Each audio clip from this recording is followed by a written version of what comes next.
कभी कभी किसी रास्ते को छोड़ देना हार नहीं होती, बस ये समझ आ जाना होता है कि मंजिल कुछ और है। Why I left JE. Hi, कैसे हो सारे। आज तो मैं एक ऐसी बात बताने वाला हूँ जो शायद मेरे खुद के लिए भी एक्सेप्ट करना बहुत मुश्किल था। मैंने जेई की प्रिपरेशन क्यों छोड़ दी? इस सवाल का जवाब मैं एक लाइन में या एक वर्ड में कभी नहीं दे सकता। इसके पीछे एक पूरी की पूरी कहानी है।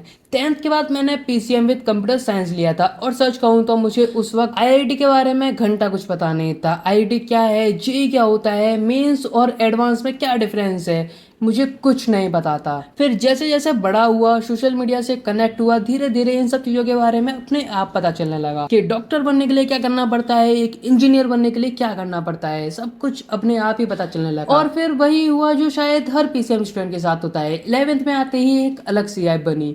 अब 11th में आ गए हैं, पीसीएम ले लिया है, अब फुल फोकस मोन और करके जे की तैयारी करेंगे। पहले मेंस से एग्जाम निकालेंगे, उसके बाद एडवांस, और फिर एक आईआईटी में जाएंगे, और obviously BTech with CS branch. मैं भी इसी ड्रीम के साथ आगे बढ़ रहा था। मैं सिर्फ सोच ही नहीं रहा था, मैं कर भी रहा था। 2 से 3 महीने मैंने मन लगाकर एकदम तगड़ी वाली पढ़ाई करी, पर फिर वही मैं एक लूप में फंस गया। स्कूल, स्कूल से घर, घर से फिर लाइव क्लासेस, फिर डीपीपीस, नोट्स कंप्लीट करना, असाइनमेंट्स, रिवीजन, और इसी सब के बीच पता नहीं चलता था दिन कब खत्म हो गया। उस वक्त लगता था हाँ यही है जेई की प्रिपरेशन, मेहनत करूंगा, कंसिस्टेंट रहूंगा और एक दिन आईआईटी पहुंच जाऊंगा। लेकिन कहानी में एक छोटा सा ट्विस्ट आ गया। हमारे फर्स्ट यूनिट टेस्ट हुए और मार्क्स मेरे पुराने स्कोर से बहुत ही ज्यादा कम। मतलब मैंने इतना कम मार्क्स कभी एक्सपेक्ट भी नहीं किया था, और बैकलॉग्स का पहाड़ पीछे से हंस रहा था। मैं जब तक बैकलॉग्स को क्लियर करता तब तक और बैकलॉग्स बन जाते। बैकलॉग्स का पहाड़ वहीं का वहीं रहा, पर मैं पीछे होता गया, और धीरे धीरे स्कूल में भी सिलेबस आगे निकलने लगा। स्कूल में मेरा स्कोर गिरता गया और मैं हर बार खुद को यही बोल देता था, दिस टू सेल पास। बस ये टाइम निकल जाए, बैकलॉग क्लियर हो जाएगा, मार्क्स वापस आ जाएंगे, मैं फिर ट्रैक पर आ जाऊंगा।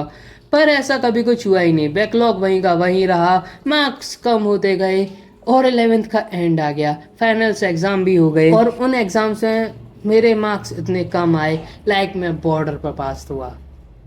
रिजल्ट घर वालों के सामने आया, उस वक्त उनका रिएक्शन तुम समझ ही नहीं सकते भाई। मतलब मेरी कितनी गंदी वाली फटी थी यार। घर वाले शायद बहुत सारी चीजों को कॉम्प्रोमाइज कर सकते हैं, लेकिन एक चीज से कभी भी नहीं, वो है बोर्ड्स के परसेंटेज। और ऑनेस्टली उनकी बात गलत भी नहीं थी यार। अगर बोर्ड्स में अच्छे नंबर नहीं आए तो अच्छा कॉलेज नहीं मिलेगा, और अच्छा कॉलेज नहीं मिलेगा तो अच्छी जॉब भी नहीं मिलेगी यार। मुझे खुद समझ आ गया था कि अगर मैं इस तरह जेई की प्रिपरेशन और स्कूल को साथ में लेके खींचता रहा तो शायद मेरे से दोनों ही नहीं निकल पाएंगे, बल्कि ये दोनों मुझे खत्म करके चले जाएंगे। इसीलिए मैंने एक डिसीजन लिया, मैंने जेई की प्रिपरेशन छोड़ दी। अब मेरा फोकस सिर्फ बोर्ड्स पर है, ना आईआईटी का प्रेशर है, ना मेंस का टारगेट, ना एडवांस का ड्रीम। बट हाँ, शायद से मैं मेंस एग्जाम दूंगा, क्योंकि निकलने तो वाला वो मेरे से है नहीं बिना प्रिपरेशन के। तो इस ईयर ट्राई करके देख लेते हैं कैसे देते हैं एग्जाम, कैसा होता है एग्जाम, क्योंकि मैं टेस्ट सीरीज तो नहीं दे रहा हूँ ना। मेंस को ऐसा लेके चलेंगे like first mock test of our JEE preparation. चलो इस वीडियो को मैं यहीं खत्म करता हूँ और आप लोगों से किसी नए वीडियो में मिलता हूँ।